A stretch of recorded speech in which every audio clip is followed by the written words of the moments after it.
अगर रहना हो जेल में तो घर को याद क्या करना, जहां बेदर्द हाकिम हो वहां फरियाद क्या करना।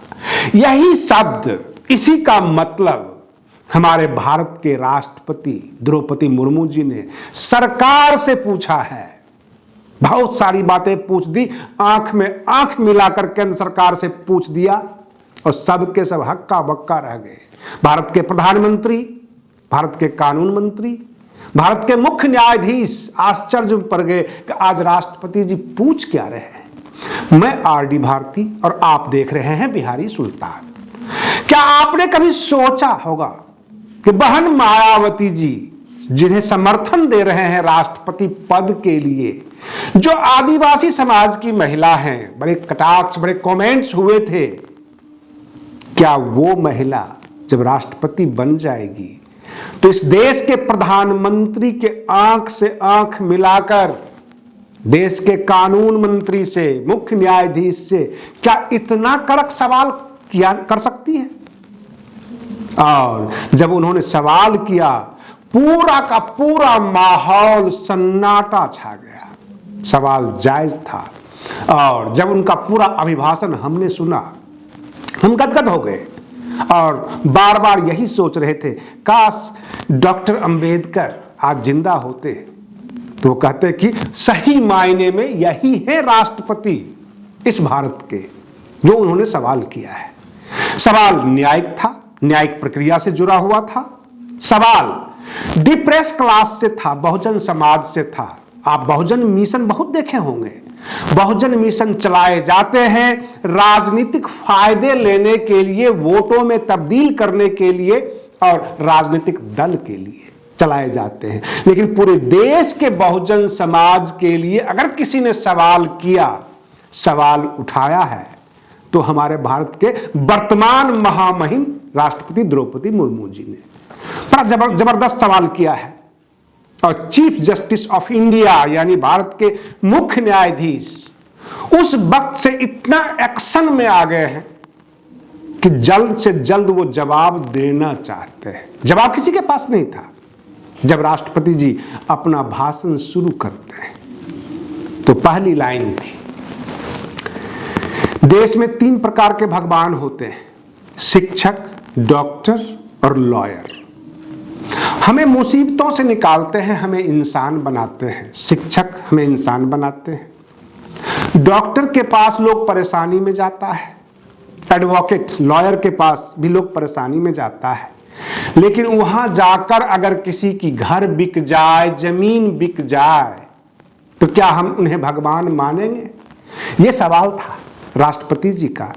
जो हमारे डिफरेंट टाइप के हमारे जो मित्र हैं, जो नए नए एडवोकेट्स हैं, लॉयर्स हैं, वो जजमेंट कोट करते होंगे।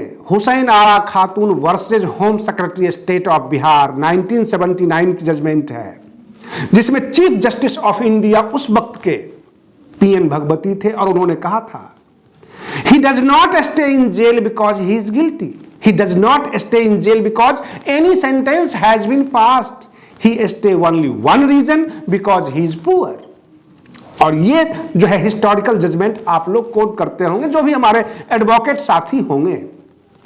लेकिन उससे भी बड़ा सवाल राष्ट्रपति जी ने पूछ दिया। उन्होंने कहा कि जब मैं होम अफेयर्स की मेंबर थी, कमिटी मेरे हाथ में था, हम जेल घूमा करते थे। जेल में बहुत सारे जो बंदी थे, जो आरोपी थे, वो किस क्लास के थे? वो गरीब थे, गरीब तबके से आते थे, डिप्रेस क्लास से, और बरसों जेल काट रहे हैं। क्या उनके लिए वकील नहीं था, या क्या कारण था? सरकार ट्रायल क्यों नहीं चलाती थी? और कुछ तो ऐसे थे जो जेल से बाहर निकलना ही नहीं चाहते थे, क्योंकि समाज एक्सेप्ट नहीं करता। राष्ट्रपति जी ने पूछा, इनको मार पीट कर पुलिस के द्वारा झूठे केसों में भी तो फंसाया जाता है, इनको जेल में डाला जाता है। यानी legal aid is part of fundamental right. क्या कानूनी सहायता मौलिक अधिकार नहीं? क्या जितने भी जिला कमेटी हैं कानूनी सहायता के, वो प्रॉपर फंक्शन करते हैं? राष्ट्रपति जी ने एक और सवाल कर दिया, बहुत बड़ा सवाल, जिस सवाल को न किसी पत्रकार ने आज तक उठाया था, न किसी बुद्धिजीवी ने उठाया था। आप भी सुनकर आश्चर्य में पड़ जाएंगे, हमारे जहन में भी कभी नहीं आया कि ये क्या हो रहा है। राष्ट्रपति जी ने बड़े मासूमियत से कहा कि जब हम सरकार से बोलते हैं, और किरण रिजिजू जो लॉ मिनिस्टर हैं बड़ा सुन रहे थे कि राष्ट्रपति जी कह क्या रहे हैं। कहते हैं जब हम सरकार से कहते हैं कि जेलों का खास्ता हाल है, वहां गरीब लोग हैं जिनको कानूनी सहायता प्राप्त नहीं है, उनकी ट्रायल नहीं चलती, तो सरकार ये कहती है ओवर क्राउडिंग हो रहा है जेलों में और ज्यादा से ज्यादा जेल बनाने की तैयारी कर रहे हैं। अब राष्ट्रपति जी का अगला सवाल था कि देश में विकास हो रहा है या विनाश। विकास अगर हो तो अपराधी कम हो जाएंगे, कोई अपराध नहीं करेगा, कोई भूखमरी में चोरी कर रहा है, कोई परेशानी में ही किसी के ऊपर कुछ डाका डालता है, बहुत सारी बातें हैं अपराध से संबंधित समस्याएं हैं, तो ऐसा करता है।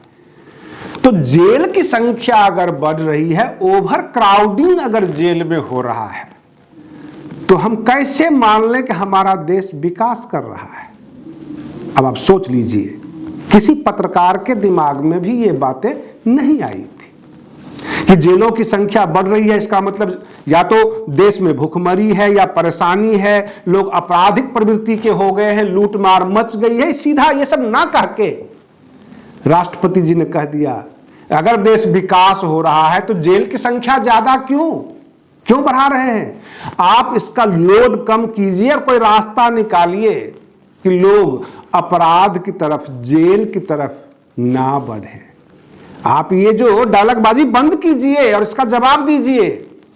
चीफ जस्टिस ऑफ इंडिया हक्का बक्का रह गए, उनके पास कोई जवाब नहीं था कि अगर हम कहें कि जो है मतलब जजों की संख्या कम है, वो किससे कहेंगे, सरकार से कहेंगे। और राष्ट्रपति कोई सरकार नहीं होता, क्योंकि दोनों कटघरे में थे, मुख्य न्यायाधीश भी और लॉ मिनिस्टर किरण रिजिजू जी भी।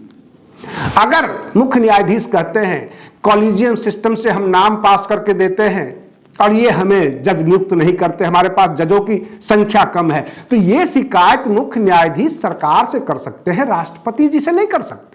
और राष्ट्रपति जी ने दोनों तरफ इशारा कर दिया, सवाल कर दिया, प्रधानमंत्री जी की तरफ सवाल कर दिया कि ये न्यायिक प्रक्रिया में देरी क्यों, अगर आप न्याय नहीं कर सकते तो रिहा कर दीजिए, क्राउडिंग कम कर दीजिए जेल की।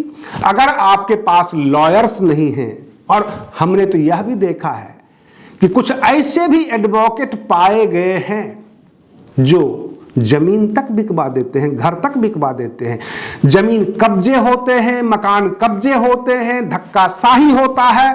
ये बहुत सारी बातें उन्होंने अपने जो है भाषण में रख दिया और सरकार हक्का बक्का रह गई। जो सरकार के मंत्री थे, नुमाइंदे थे, पूरा का पूरा एडवोकेट्स लॉबी, जो जजेज, सब के सब देख रहे थे कि राष्ट्रपति जी ये क्या कह रही हैं। और बात सच है, अगर आप जाकर देखें जेलों के अंदर, तो जो वहां की क्राउड्स है, जो वहां की पॉपुलेशन है, 70% आपको डिप्रेस क्लास का मिलेगा। ओरिजिनल जो अपराधी है वो तो 5 या 10% बड़े बड़े क्राइम में आते हैं, ऐश करते हैं, उनकी मसाज होती है, उनके बहुत सारे फैसिलिटीज हैं। वहां का कूड़ा तो कोई और उठा रहा है, साफ सफाई कोई और कर रहा है, बरसों बरसों वो जेल काट रहा है, उसके पास कॉम्पिटेंट लॉयर नहीं होते जो उसकी ट्रायल चलाया जा सके। एक तरह से जेल ने उसको अपना संसाधन बना लिया है। कहने के लिए वो भीड़ कहते हैं कि भीड़ है, नहीं, ये संसाधन बन चुकी है जेल व्यवस्था के लिए। और राष्ट्रपति जी ने इनडायरेक्टली क्लियर कर दिया कि इस देश के डिप्रेस क्लास को, SC, ST, OBC माइनॉरिटीज को दबाया जाता है, लीगल हैमर चलाए जाते हैं इनके ऊपर। क्लियर कर दिया। जितने भी अगर आप पुराने हिस्टोरिकल जजमेंट कोट करते होंगे, मैं तो ये कहता हूं कि राष्ट्रपति जी का अभिभाषण ही कोट कर दिया जाए कि हमारे देश के राष्ट्रपति जी ने क्या कहा।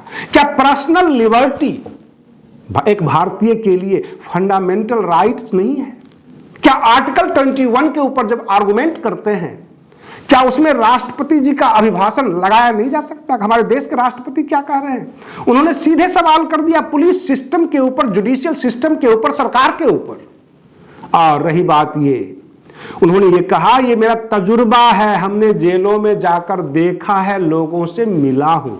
पूरा अभिभाषण जो राष्ट्रपति जी का हुआ, सुनने के बाद हम लोगों ने यही सोचा कि बहन मायावती जी ने जो फैसला लिया था द्रौपदी मुर्मू जी को समर्थन में वोट डालने का, सही फैसला था। आज इस देश का कोई SC ST से निकलकर आया है, राष्ट्रपति बना है और सवाल सही किया है। यह सवाल बरसों पहले होना चाहिए था। 5 साल तक इंतजार किया। जो हमारे पूर्व महामहिम थे रामनाथ कोविंद जी, जो कि सीनियर लॉयर सुप्रीम कोर्ट के हुआ करते थे, हमें उम्मीद थी कि यह सवाल वो करेंगे, लेकिन यह सवाल वो नहीं कर पाए। अपना कार्यकाल पूरा कर लिया, साइड हो गए। लेकिन वर्तमान राष्ट्रपति जी ने जो सवाल किया है, यह सवाल जायज है और तमाम बुद्धिजीवी वर्ग इसको समर्थन कर रही है। बहन मायावती जी को खुश होना चाहिए कि हरियाणा में बसपा बड़ी तेजी से बढ़ रही है। 8-8 जिला परिषद सदस्य जीत गए। पंजाब में भी सदस्यता अभियान तेज है और हर राज्य में बसपा के कार्यकर्ता ताबड़तोड़ बन रहे हैं, बड़ी संख्या में बन रहे हैं। हो सकता है निकाय चुनाव में उत्तर प्रदेश में बसपा बाजी मारेगी। MCD चुनाव में भी अच्छा फर्क पड़ गया है। बसपा को अच्छे परिणाम की उम्मीद की जा सकती है बसपा की तरफ से, क्योंकि राजेंद्र पाल गौतम भी बहन मायावती जी को समर्थन कर रहे हैं, बसपा को समर्थन कर रहे हैं, जबकि वो आम आदमी पार्टी के विधायक हैं, मंत्री रह चुके हैं। लेकिन कहीं न कहीं से बसपा की तरफ हवा बही है। इसलिए बसपा कार्यकर्ताओं को खुश होना चाहिए। और हमारे देश के राष्ट्रपति जी ने जो सवाल किया है, उस सवाल में आपको क्या कहना है? क्या सवाल जायज है? तो आप अपनी प्रतिक्रिया जरूर दीजिए, क्योंकि कानून के शिकार, पुलिस का शिकार कौन सा वर्ग होता है, ये जरूर आप हमें कमेंट्स में लिखिए। और आप बने रहिए बिहारी सुल्तान चैनल पर। हम फिर मिलते हैं अगले वीडियो में, तब तक के लिए धन्यवाद।